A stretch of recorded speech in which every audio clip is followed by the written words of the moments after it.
bosque de mi casa tenía reglas por algún motivo.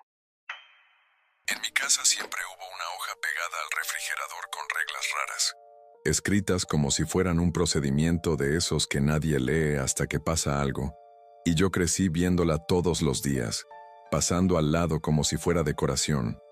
No estaba escondida, no era un secreto familiar, era lo contrario. Era tan visible que terminaba volviéndose paisaje, una mancha más entre imanes viejos y recibos. La primera vez que la vi era demasiado chico para entenderla. La última vez que la ignoré fue esa misma tarde cuando tenía 18, y mis padres salieron apurados por trabajo y me dejaron solo en la casa con el pueblo ya quedándose quieto y el bosque pegado a la parte de atrás como una pared negra que de día parecía árbol sobre árbol y nada más. Esa noche entendí que la hoja no era una manía ni una broma, ni un invento para asustar niños, era un límite.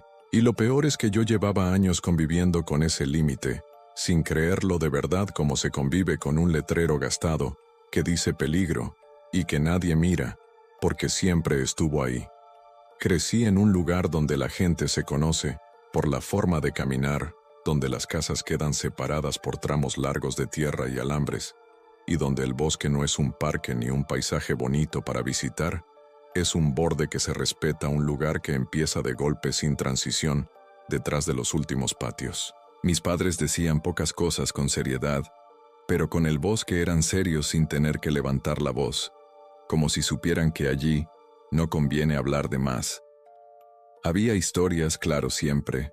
Las hay gente que se perdió buscando leña, un cazador que no volvió, un adolescente que salió de noche a demostrar que no le tenía miedo a nada, y terminó apareciendo al amanecer sentado a un costado del camino, mirando fijo sin saber explicar qué había pasado. Nadie decía lo mismo dos veces, nadie coincidía, y aún así todos terminaban concluyendo lo mismo como si lo hubieran ensayado. De noche no se entra de noche, se traba la puerta de noche, se baja la vista, si uno mira hacia los árboles. Yo me crié con eso, y como pasa con todo lo repetido, me volví bueno para fingir que escuchaba y para olvidarlo al minuto, sobre todo cuando empecé a sentirme grande, cuando la casa dejó de parecerme enorme y el bosque dejó de parecerme un monstruo y se volvió solo un montón de troncos. Esa tarde mis padres no me dejaron solo porque quisieran, fue una de esas urgencias que no dan tiempo a acomodar nada. Trabajo lejos, dijeron, vuelvo mañana, no hagas tonterías. Y el tono fue el mismo con el que se le recuerda a alguien que cierre el gas. Me acuerdo de los bolsos, de la prisa, de la puerta delantera cerrándose, de la casa quedándose más grande de lo habitual en cuanto se fueron, como si el aire hubiera perdido algo que lo sostenía. Afuera estaba bajando la luz y el frío se metía desde temprano, un frío que en el campo no pide permiso, se instala. Yo estaba contento de quedarme, lo admito.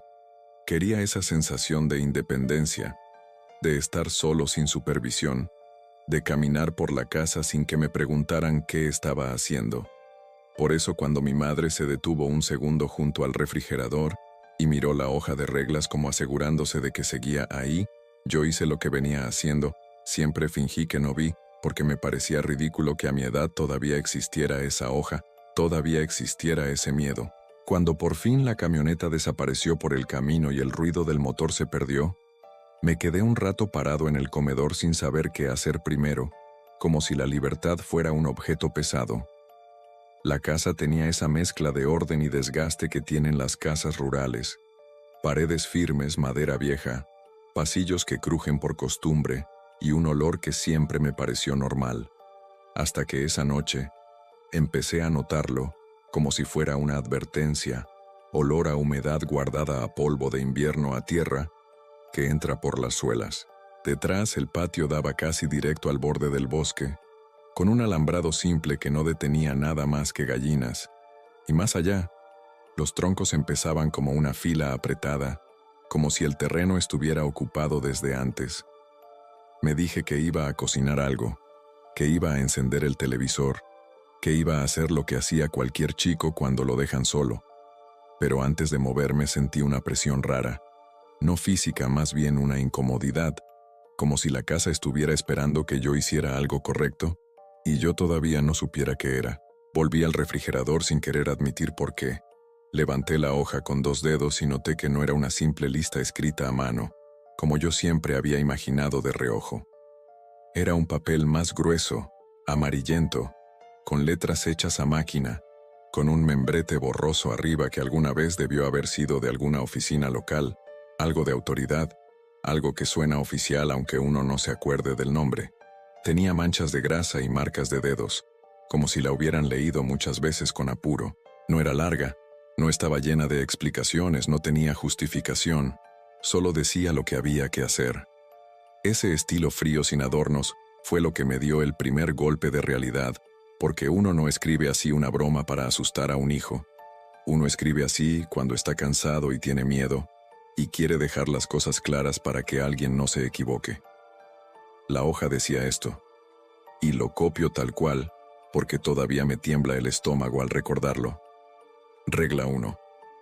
Antes de que anochezca, cubrir cualquier vidrio que dé hacia el bosque y asegurar puertas y ventanas desde adentro. No dejar espejos expuestos en habitaciones con vista al patio trasero. Regla 2. Después de que la oscuridad cubra los árboles, no responder a voces ni golpes. No mirar hacia el exterior si algo se acerca a la casa, aunque parezca conocido. Regla 3. Si una puerta exterior aparece abierta o destrabada cuando ya es de noche, no cruzar el umbral bajo ningún motivo. No intentar revisar el patio. Alejarse sin correr y encerrarse. Regla 4. Si se rompe cualquiera de estas reglas, permanecer en el cuarto sin ventanas hasta que el cielo aclare por completo. No salir aunque se escuche movimiento dentro de la casa. Yo había leído esas frases 1000 veces sin leerlas, y esa tarde las leí de verdad por primera vez. Sentí vergüenza, no por miedo, sino por lo contrario, por haber sido tan soberbio. Me quedé mirando el papel como si me fuera a explicar algo más, pero no había más. No decía por qué, no decía qué, no decía quién. Solo mandaba. Me obligué a reír por lo bajo como si el cuerpo necesitara mantener la costumbre de burlarse, y al mismo tiempo sentí que no era momento para bromas porque el papel tenía ese peso de lo que se escribió después de perder a alguien. Ese peso silencioso que tienen las cosas que nadie quiere contar 2 veces. Lo volví a pegar, lo alicé, y sin decidirlo, ya estaba cumpliendo la primera regla caminando por la casa para bajar persianas, cerrar cortinas, acomodar trapos oscuros, donde el vidrio quedaba a la vista, como si lo hubiera hecho toda la vida, pero ahora por un motivo distinto. Al principio todo fue normal. Normal dentro de lo que es estar solo en una casa grande con un bosque atrás. Cerré la puerta trasera con llave. Puse el pasador. Probé el marco con la palma para asegurarme de que no quedaba juego. Revisé ventanas, incluso las del baño, incluso las pequeñas, esas que uno nunca mira. Me acordé de los espejos, y eso me dio un escalofrío extraño, porque nunca había pensado que un espejo pudiera ser un problema. Levanté el espejo del pasillo que daba a la parte de atrás y lo giré contra la pared. Hice lo mismo con el del cuarto donde a veces dormía la visita. No fue un acto dramático, fue una obediencia incómoda, como obedecer algo absurdo por si acaso. Encendí una luz del comedor y dejé el resto más tenue. No porque la hoja lo pidiera, sino porque no quería que desde afuera se viera una casa iluminada como una caja abierta en medio de la oscuridad. La tarde se fue apagando, y con ella se apagaron también los ruidos del pueblo que de por sí eran pocos, y empecé a escuchar lo que siempre estuvo, pero que uno ignora cuando hay gente, la madera acomodándose con el frío, el viento empujando alguna rama, el silencio entre una cosa y otra. Me hice algo de comer sin hambre real, solo para tener una rutina que me sostuviera. Mientras revolvía una olla, miraba sin querer hacia el pasillo que lleva al fondo, al lugar donde se siente más cerca el bosque, aunque el bosque esté a metros y no a centímetros. Había una diferencia de temperatura en esa zona de la casa, como si el aire allí fuera más denso. A veces, incluso de día, ese pasillo me había dado mala espina, pero yo siempre me decía que era porque estaba más viejo, porque le daba menos sol, porque el techo tenía una filtración antigua. Esa noche me di cuenta de que esas explicaciones eran una forma de ponerle etiquetas a lo incómodo para que no parezca peligroso. Comí a medias, dejé el plato en la pileta, lavé más de lo necesario, solo para oír el agua y no oír el resto, y cuando terminé me quedé quieto, escuchando. No era que hubiera un sonido extraño, era que de golpe noté que el exterior estaba demasiado quieto, como si el campo hubiera apagado sus pequeñas vidas al mismo tiempo, y eso no es normal, incluso en invierno. Me acerqué al ventanal del comedor, pero la cortina ya estaba corrida por la primera regla, y solo veía la tela oscura con un borde de luz filtrándose desde abajo. Me quedé ahí, pegado a la cortina sin tocarla, porque la segunda regla ya me estaba pesando en el cuerpo, aunque todavía no pasaba nada. Entonces pensé algo que me enojó conmigo mismo. Pensé que quizá mis padres me habían dejado esa hoja como una prueba, como un mecanismo para ver si yo era capaz de hacerme cargo. Esa idea me duró poco porque la segunda, después sentí que alguien o algo estaba parado más allá del vidrio. No vi nada, no escuché nada específico, pero la sensación fue tan concreta como sentir a una persona detrás, sin darse vuelta, una presión en la nuca, un impulso de girar la cabeza y comprobar. El impulso era casi automático, como un reflejo, y ahí entendí otra cosa. Entendí que la hoja no solo decía qué hacer, también decía qué no hacer aunque el cuerpo te lo pida. Me aparté del ventanal y fui hacia el cuarto sin ventanas que estaba cerca de la cocina. Un cuarto de guardado donde guardábamos herramientas, cajas, frascos.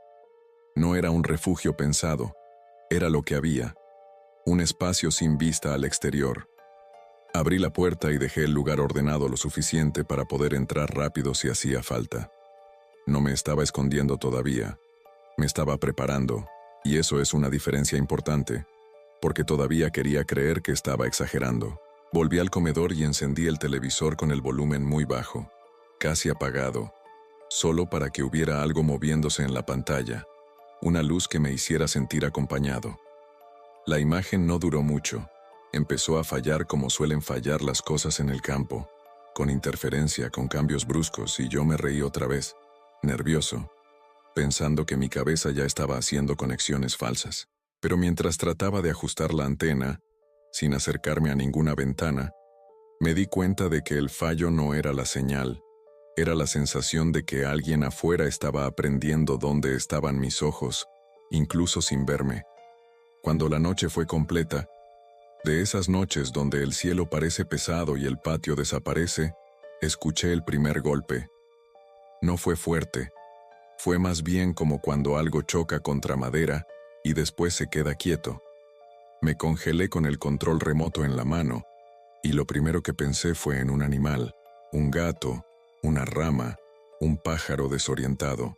El problema es que el golpe no vino del techo ni de una pared lateral, vino de la puerta trasera, esa que da directo al patio. Me quedé mirando la puerta como si pudiera ver a través, y ahí apareció la tentación más grande de todas, la de acercarme y mirar por la rendija, la de asomarme por el ojo de la cerradura, la de saber. La segunda regla decía que no respondiera a golpes, y yo no pensaba responder, pero me descubrí conteniendo el aliento como si alguien afuera pudiera oír mi respiración. Pasaron unos segundos largos y no hubo otro golpe, y eso fue peor, porque la pausa se sintió como una espera, como si del otro lado estuvieran midiendo cuánto tardaba yo en mojarme el anzuelo. Me obligué a volver a sentarme en el sillón, como si la normalidad se pudiera imponer a la fuerza. El televisor siguió mostrando imágenes cortadas, sin consistencia, y de pronto la pantalla se volvió una mezcla de manchas y estática.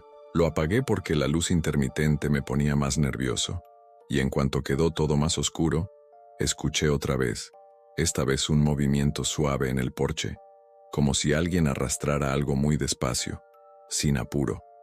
Me puse de pie otra vez y lo que sentí fue un calor repentino en la cara, el cuerpo preparándose para hablar, para decir quién está ahí, para insultar a un bromista, para hacer lo que hacen las personas cuando tienen miedo y quieren control. Me tragué las palabras, porque la hoja estaba a 2 metros pegada al refrigerador, y yo podía verla en la penumbra como si me estuviera mirando. No respondí, pero di un paso hacia la puerta y en ese paso noté algo que me secó la garganta. La manija no estaba en la posición en la que la había dejado. No quiero exagerar un detalle simple, pero en una casa uno conoce sus manijas, conoce el ángulo, conoce la resistencia. La manija de la puerta trasera estaba apenas más baja, como si alguien la hubiera presionado con paciencia y luego la hubiera soltado. No dije nada, no grité, no hice ruido, solo me quedé ahí mirando una puerta, y la sensación de que me miraban de vuelta desde el otro lado fue tan clara que me dieron ganas de vomitar. Pensé en mis padres saliendo apurados, pensé en si habrían trabado bien, pensé en si la llave estaba gastada, pensé en cosas prácticas, porque el cerebro se agarra de lo práctico cuando lo otro no tiene forma.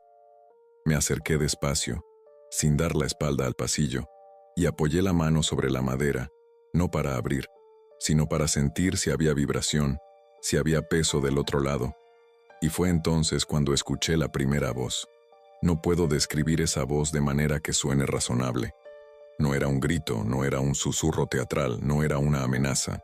Era una voz que decía mi nombre con la entonación correcta, con la pausa correcta, con el cansancio correcto, como lo hubiera dicho alguien que llega tarde y quiere que le abran. Lo peor es que no era una voz cualquiera. Era la voz de mi madre, o algo tan parecido que mi cuerpo reaccionó antes que mi mente, y di un paso más hacia la puerta como un animal entrenado. La segunda regla decía que no respondiera a voces, incluso si parecían conocidas, y yo la estaba cumpliendo en el sentido literal. No abrí la boca, pero por dentro se me rompía la idea de que lo que pasaba afuera podía ser un animal o el viento. Nadie en mi casa ni en mi pueblo tenía esa capacidad de imitar una voz con esa precisión, y sin embargo, ahí estaba del otro lado repitiendo mi nombre una vez y luego quedándose en silencio como si esperara una respuesta. Yo cometí mi primer error ahí, y lo admito porque, si no lo digo, esta historia no tiene sentido. No hablé hacia la puerta, no pregunté nada, pero fui hasta el ventanal del comedor y levanté la cortina apenas un dedo, solo un dedo, lo suficiente para sacar un ojo y mirar hacia el patio. Lo hice convencido de que iba a ver la oscuridad vacía y que eso me iba a calmar. Lo que vi fue una forma parada cerca del alambrado donde el patio termina y empiezan los árboles, y la vi no como se ve a una persona con detalles, sino como se ve algo que absorbe la poca luz que hay, una silueta demasiado alta para ser alguien del pueblo quieta, de un modo que no era natural. No vi ropa, no vi cara, pero vi dos puntos más claros donde deberían estar los ojos. No brillaban como linternas. Brillaban como vidrio húmedo cuando le pega una luz mínima, y en el instante en que mis ojos se encontraron con esos puntos, sentí sin ninguna duda que me había visto a mí. Bajé la cortina de golpe, y no fue un golpe fuerte, pero el movimiento me delató, porque en cuanto la tela cayó, escuché el porche crujir con un peso que antes no estaba. Me alejé del ventanal como si el vidrio quemara y fui directo a la cocina, con un impulso de cerrar todo, de apagar todo, de esconderme. La hoja en el refrigerador me pareció de pronto un papelito inútil frente a algo real, pero también fue lo único que tenía, así que la leí otra vez con la vista rápida, y ahí me di cuenta de lo que acababa de hacer. La segunda regla no decía solo no responder, decía no mirar hacia el exterior si algo se acerca, aunque parezca conocido. Yo había mirado. Sentí un hueco en el estómago, un frío líquido, y mientras mi cabeza trataba de convencerse de que tal vez era un vecino, tal vez era una sombra, la manija de la puerta trasera empezó a moverse con paciencia, como si alguien probara la cerradura una y otra vez sin apuro, como quien sabe que tiene toda la noche. Me forcé a retroceder hacia el cuarto sin ventanas. Esa fue la primera decisión correcta. Entré y cerré la puerta con cuidado, sin hacer ruido, y me quedé en la oscuridad con las manos sudadas. Podía oler el aceite de herramientas, el cartón, cosas familiares, y aún así, el lugar se sintió como un escondite de niño. Ridículo, porque sabía que si algo quería entrar, una puerta delgada no lo iba a detener. La diferencia era que la cuarta regla hablaba de ese cuarto, de permanecer allí si se rompía una regla, y yo ya había roto una, aunque fuera por un segundo. Me senté en el suelo con la espalda contra la pared, tratando de respirar lento. Afuera, en la casa, el movimiento en el porche se detuvo, y ese silencio fue peor que cualquier otra cosa, porque por primera vez tuve la certeza de que lo de afuera ya no estaba improvisando, ya estaba trabajando. Pasaron minutos que parecieron horas. Desde ese cuarto no veía nada, solo escuchaba la casa, y la casa empezó a sonar distinta, como si alguien caminara sin apuro por el comedor, midiendo cada tabla. No eran pasos humanos normales, no por lo pesado o lo liviano, sino por el ritmo, como si el peso se colocara en lugares que un pie no usaría, como si algo apoyara, y luego deslizara como si la casa estuviera siendo recorrida por una paciencia enorme. Me tapé la boca con el brazo para evitar cualquier ruido involuntario, y de pronto me di cuenta de algo que me hizo sudar frío. La puerta trasera ya no estaba siendo forzada desde afuera porque el sonido del porche había cesado y lo que yo oía ahora venía de adentro. En mi cabeza apareció la tercera regla como una sentencia. Si una puerta aparece destrabada de noche, no cruzar el umbral, no revisar el patio. Yo no había revisado el patio, pero había estado cerca de la puerta, había mirado afuera, había dado señales, y ahora algo estaba dentro, o estaba lo bastante cerca como para hacer que la casa se sintiera ocupada. Apreté los dientes para no llorar, porque llorar es ruido, y el ruido esa noche se sentía como un llamado. El movimiento se acercó al pasillo del fondo, luego se alejó, luego volvió, como un animal dando vueltas antes de meterse en una madriguera. No hubo golpes violentos, no hubo carreras, no hubo nada que uno pueda contar después como si fuera una película. Fue peor, fue un recorrido metódico, una exploración, como si lo que andaba por mi casa tuviera experiencia en casas, como si supiera cómo se comporta una persona sola cuando cree estar escondida. En un momento se detuvo justo frente a la puerta del cuarto donde yo estaba, y yo supe que estaba ahí, aunque no lo viera, porque el aire cambió, se puso más frío, y un olor a tierra mojada se coló por debajo de la puerta. Un olor de bosque húmedo, de hojas descompuestas, pero más fuerte, más concentrado, como si alguien hubiera traído el suelo del bosque pegado a la piel. La manija de mi puerta se movió una sola vez, despacio, probando. No fue un intento brusco, fue una pregunta. La puerta no se abrió porque yo la había trabado, y porque estaba vieja y se hinchaba con el frío. Pero la manija se movió lo suficiente para que yo sintiera que esa cosa sabía dónde estaba yo. Me quedé inmóvil, y en esa inmovilidad sentí el latido en las sienes como una traición, como si mi propio cuerpo estuviera gritando. La cuarta regla decía que no saliera aunque se escuchara movimiento dentro, y yo no pensaba salir. Pero el miedo te hace negociar contigo mismo, te hace buscar atajos, y mi mente empezó a fabricar una idea absurda que, si yo abría, apenas solo un poco, podía sorprender a quien fuera, podía ver, podía entender, podía recuperar control. Esa idea es el tipo de idea que mata gente, y yo la tuve, y la tuve con tanta claridad que me asustó más que la cosa del otro lado. No abrí, pero hice algo casi igual de estúpido. Me agaché y miré por la rendija inferior, buscando ver una sombra, un pie, algo que me confirmara que era humano o no. La cuarta regla decía que no mirara por rendijas, aunque no lo dijera con esas palabras, lo decía en el espíritu. Permanecer, no asomarse, no tentar. Yo asomé el ojo. Lo que vi fue una parte de algo, no un pie como el de una persona, sino una forma apoyada demasiado cerca del suelo, como una rodilla o un codo doblado de manera rara, piel pálida manchada de tierra, y dedos, esos sí lo vi bien, dedos largos, demasiado largos, con uñas oscuras como si estuvieran llenas de barro. Los dedos se quedaron quietos un segundo, y luego uno de ellos se movió hacia la rendija, como si supiera exactamente dónde estaba mi ojo. Me eché para atrás de golpe, golpeé una caja sin querer, y el ruido fue pequeño, pero fue un ruido. En el mismo instante, del otro lado de la puerta, algo raspó la madera de arriba a abajo con una lentitud que me heló, como si esa cosa estuviera marcando la puerta, no por fuerza, sino por intención. No rompió, no quiso entrar a la fuerza. Quiso dejar claro que podía tocar, que podía esperar. Me quedé con la espalda contra la pared con el pecho subiendo y bajando rápido. Y entonces escuché otra vez la voz de mi madre. Pero esta vez no venía del exterior. Venía del pasillo del lado de adentro de la casa y dijo mi nombre como si estuviera buscándome cuarto por cuarto. La cabeza me dio vueltas. Pensé en mis padres en la ruta. Pensé en si habían vuelto y yo no los había visto. Pensé en la posibilidad imposible de que mi madre estuviera en el pasillo. Y esa confusión fue lo que casi me hace romperlo todo, porque el cuerpo se lanza hacia lo conocido aunque lo conocido esté siendo usado como un anzuelo.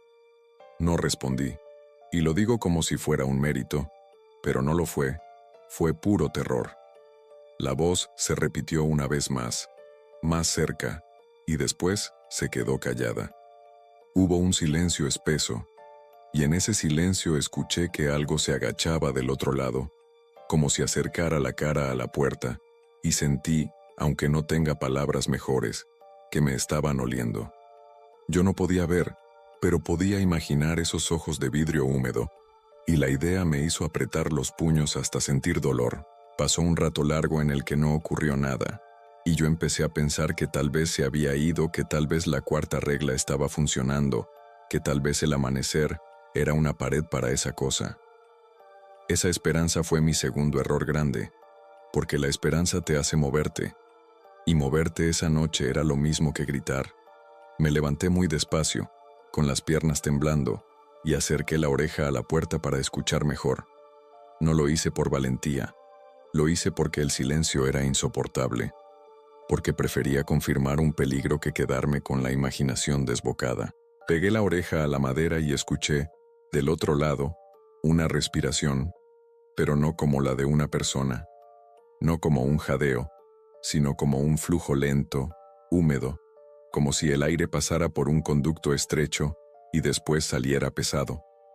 Me aparté de inmediato, y cuando lo hice, la manija se movió otra vez, más fuerte, y la puerta se sacudió. No se abrió, pero el golpe hizo vibrar la pared. Me quedé paralizado, y entonces el golpe se repitió, no contra la puerta, sino contra la pared de al lado, como si algo estuviera probando el límite del cuarto, como si buscara una parte más débil. El cuarto de herramientas no tenía ventanas, pero tenía una rejilla de ventilación alta, y yo la miré con una desesperación súbita, pensando que por ahí podía entrar cualquier cosa. No entró por ahí, al menos no al principio. Lo que pasó fue que, de pronto, toda la casa quedó en silencio. Un silencio tan total que me pareció que me había quedado sordo. Y en medio de ese silencio, escuché claramente una llave girando en la cerradura de la puerta delantera. Esa escena, esa idea, me rompió la cabeza, porque mis padres tenían llave, sí, y podían haber vuelto por algún motivo, y la mente se agarra de eso aunque sea absurdo. Me quedé de pie, con la mano en la puerta del cuarto, temblando, y la tercera regla y la cuarta regla peleaban dentro de mí como si fueran personas, una diciendo no cruces, la otra diciendo no salgas, y la parte de mí que todavía quería una explicación normal gritaba que era mi madre, que me había estado buscando, que todo era un malentendido. Abrí la puerta del cuarto apenas, solo lo suficiente para asomar la cara, y ese fue el momento exacto en que supe que ya no había vuelta atrás. El pasillo estaba más oscuro de lo que debía estar, como si la luz del comedor no llegara, como si algo la absorbiera. Y al final del pasillo, cerca del comedor, vi una figura de espaldas, demasiado alta, con los hombros en un ángulo raro, inmóvil, mirando hacia la puerta delantera que yo no podía ver desde allí. No vi su cara, pero vi su cuello largo y una parte de la cabeza, y vi que la piel no era del color de una persona que vive en el campo. Era un tono pálido, casi gris, con manchas de tierra. En ese instante la figura giró con una lentitud suave, como si no tuviera prisa, y aunque yo cerré la puerta de inmediato, vi lo suficiente para saber que no era mi madre, no era mi padre, no era nadie. Vi esos ojos otra vez, demasiado claros, demasiado mojados, y vi una boca, o algo donde debería estar una boca, demasiado abierta, quieta, como si no necesitara moverse para imitar una voz. Cerré la puerta con desesperación y la trabé, y me apoyé contra ella, con ganas de desaparecer dentro de la pared. Del otro lado, algo golpeó una vez, no fuerte, solo para recordarme que yo había salido, que yo me había mostrado. La cuarta regla decía que si rompía una regla, permaneciera en el cuarto hasta que el cielo aclare por completo. Yo ya no estaba seguro de cuántas reglas había roto, pero sabía que había roto al menos 2, porque miré hacia afuera y luego abrí la puerta del cuarto cuando no debía, buscando confirmación. Sentí rabia conmigo mismo, una rabia casi infantil, porque todo lo que tenía que hacer era quedarme quieto, y aún así, había fallado como falla alguien que cree que puede negociar con lo desconocido. Entonces, como si mi culpa hubiera sido una señal, sentí que algo se apoyaba del otro lado de la puerta. No solo la mano, sino el cuerpo entero, y la madera se dobló apenas, y un olor más fuerte llenó el cuarto, un olor a tierra vieja, a humedad profunda, a bosque cerrado. Me aparté de la puerta y me fui al rincón más alejado, abrazando mis rodillas, tratando de hacerme pequeño. Escuché movimiento en el techo del pasillo, luego en el comedor, luego cerca de la cocina, como si esa cosa estuviera recorriendo la casa con libertad, tocando cosas, aprendiendo los espacios. En algún momento, un objeto cayó al suelo en la cocina, algo liviano, quizá una cuchara, quizá una tapa, y el ruido me hizo morderme la lengua para no reaccionar. Después vino la parte peor, la parte que me hizo entender por qué la hoja tenía tono administrativo, porque lo que estaba en mi casa no actuaba como un animal hambriento que ataca, y ya actuaba como alguien siguiendo un método, como alguien que ha hecho esto muchas veces. La voz de mi madre volvió esta vez más cerca, como si estuviera justo del otro lado de mi puerta diciendo mi nombre con un cansancio de verdad, y luego dijo otras palabras que no repito porque no puedo, porque me lastiman, porque eran frases que mi madre me decía cuando yo era chico y me asustaba por tonterías, frases de consuelo, y ahí entendí que esa cosa no solo imitaba un tono, imitaba recuerdos. La desesperación me llevó a una decisión que todavía me cuesta admitir, porque fue el gesto más humano y más tonto. Le contesté. No grité, no fui dramático, solo dije una palabra que se usa para preguntar si alguien está ahí. La dije casi sin voz, casi como un reflejo, y en cuanto salió de mi garganta sentí que el aire del cuarto se volvía pesado, como si hubiera cometido un acto irreversible, como si ese sonido fuera una firma. La voz de mi madre se detuvo al instante, y hubo un silencio breve y luego muy despacio. Escuché que del otro lado de la puerta alguien o algo sonreía sin necesidad de hacer sonido, y la manija comenzó a moverse otra vez, pero esta vez con fuerza, con decisión. La puerta tembló, una vez, 2 veces, y yo me di cuenta de que la madera estaba cediendo. No era un golpe de furia, era un empuje continuo, como si esa cosa pudiera aplicar presión durante horas sin cansarse. Me levanté y miré alrededor buscando algo para trabar mejor, una barra, una mesa, cualquier cosa, pero el cuarto era pequeño, y lo que había eran cajas y herramientas sueltas. Puse una estantería contra la puerta, moví cajas, apilé peso, todo con cuidado de no hacer demasiado ruido, y aún así, el movimiento del otro lado se detuvo un segundo, como si la cosa escuchara mis arreglos y los aceptara como parte del juego. Entonces dejó de empujar y en lugar de eso escuché pasos alejándose, y pensé, con una esperanza idiota, que se había rendido. No se había rendido, estaba cambiando de plan. A través de la rejilla alta de ventilación, sin que yo me moviera, sentí una corriente de aire distinta, un aire que venía con olor más fresco, como si algo hubiera abierto una puerta al exterior. Entendí lo que estaba pasando, aunque mi mente se negara, y me arrastré hasta una esquina desde donde pudiera ver la rejilla sin acercarme demasiado. La rejilla era pequeña, pero no tanto, y el metal estaba viejo. Vi, contra la oscuridad, que una sombra se colocaba del otro lado, y luego vi un dedo, Uno de esos dedos largos, metiéndose entre las ranuras con una paciencia horrible, tanteando el metal, buscando un punto débil. No hubo violencia repentina, no hubo explosión, fue un trabajo constante, uña raspando, metal doblándose, y yo me quedé mirando como alguien mira un incendio crecer sin poder hacer nada. En algún momento entendí que si ese dedo entraba, después entraría una mano, y después no sería solo un cuarto sin ventanas, sería una caja. No tuve más opción que salir. Y salir era romper la cuarta regla por completo, porque la cuarta regla era lo único que me decía qué hacer cuando ya había fallado. Abrí la puerta del cuarto de herramientas con cuidado, empujando la estantería y las cajas, y me asomé al pasillo. El pasillo estaba más frío, y la luz del comedor parpadeaba, no como una falla eléctrica normal, sino como si la oscuridad se metiera y se retirara, probando. Caminé despacio hacia la cocina, sin correr, porque la tercera regla decía no correr, aunque lo dijera con otras palabras, alejarse sin correr. Cada paso me parecía un grito. Al llegar a la cocina vi el refrigerador, vi la hoja, y pensé en agarrarla, como si el papel pudiera protegerme, como si tenerla en la mano fuera un amuleto. La agarré, la arranqué del imán, y la apreté tanto que la arrugué. En ese momento escuché el movimiento en el techo otra vez, pero ya no era en el pasillo. Era encima de mí. No miré hacia arriba. No sé si fue instinto o fue la segunda regla clavándose tarde. Seguí caminando hacia el comedor, buscando la puerta delantera, buscando la salida al camino, pensando que si llegaba a la carretera, quizá podía correr a la casa más cercana. Esa idea duró lo que dura un suspiro, porque al llegar al comedor, vi la puerta delantera entreabierta y vi algo que me hizo sentir una náusea lenta.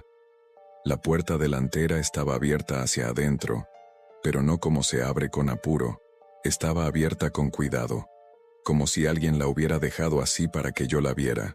Y sobre el piso de la entrada había tierra húmeda, no mucha, la cantidad justa para marcar huellas.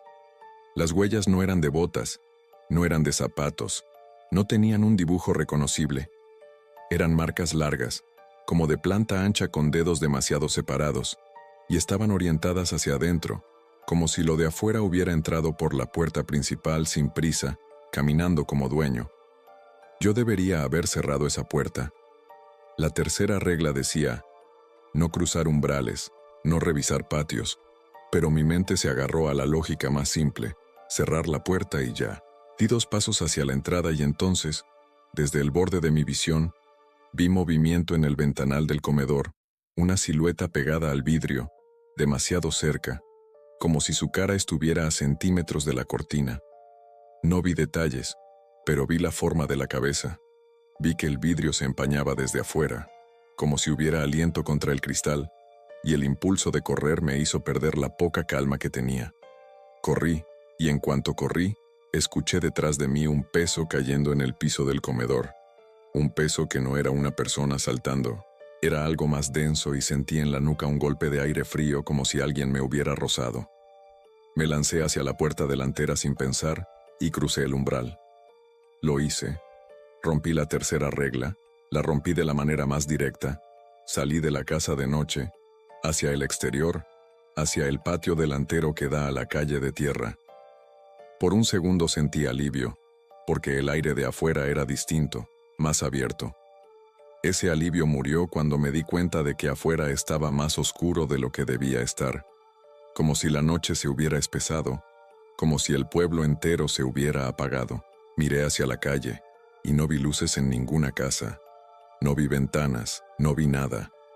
Solo vi la línea del camino perdiéndose, y el bosque, del otro lado de la casa, respirando como una mancha. No miré hacia atrás, o traté de no hacerlo, pero escuché el movimiento en la entrada, escuché algo saliendo, y entonces sentí una mano en mi hombro. No fue una mano de piel cálida, fue algo frío, húmedo, con dedos demasiado largos que se cerraron sobre mi clavícula, como si supieran exactamente dónde apretar para que yo me quedara.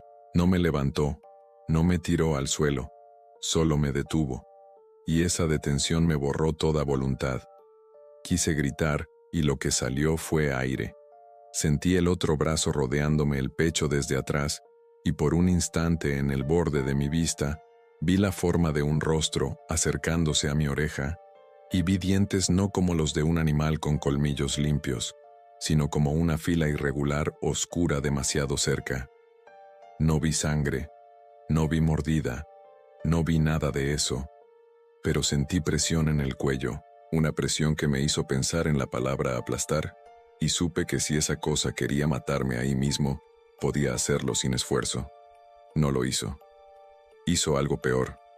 Me giró con cuidado hacia la parte de atrás de la casa, hacia el bosque. No caminé por decisión propia.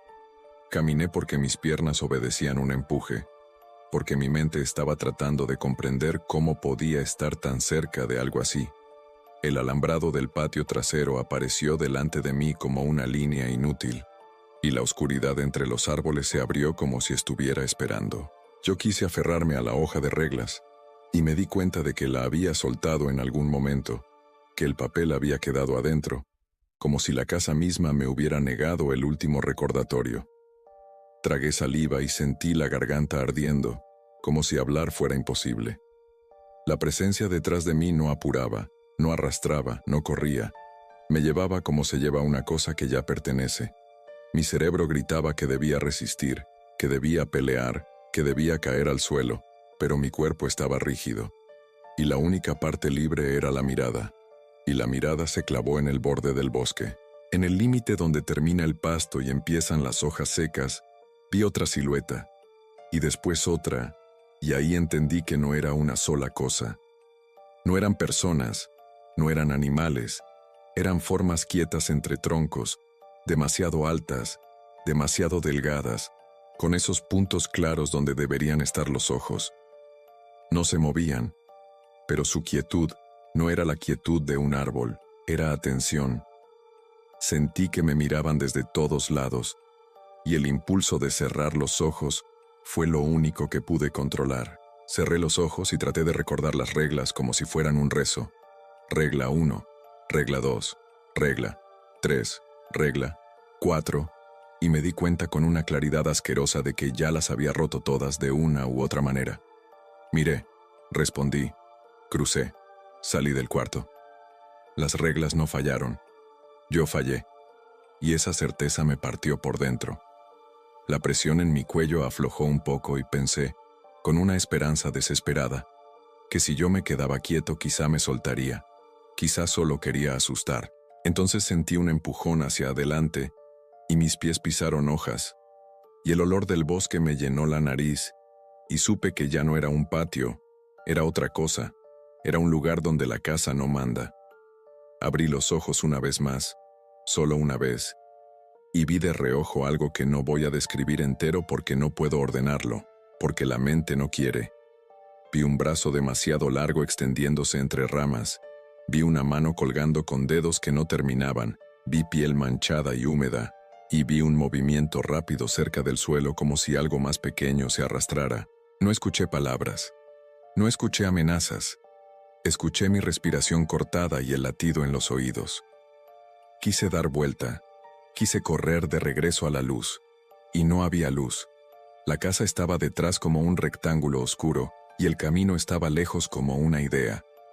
No sé cuánto avancé dentro del bosque porque allí adentro el tiempo se dobla, no en el sentido mágico de las historias, sino en el sentido simple de que uno pierde referencias, pierde cielo, pierde horizonte. Solo sé que la presión en mi hombro seguía, que mi cuello seguía ardiendo, que mi garganta ya no era mía. En algún punto tropecé y caí sobre hojas y tierra, y al caer sentí que algo me levantaba sin esfuerzo.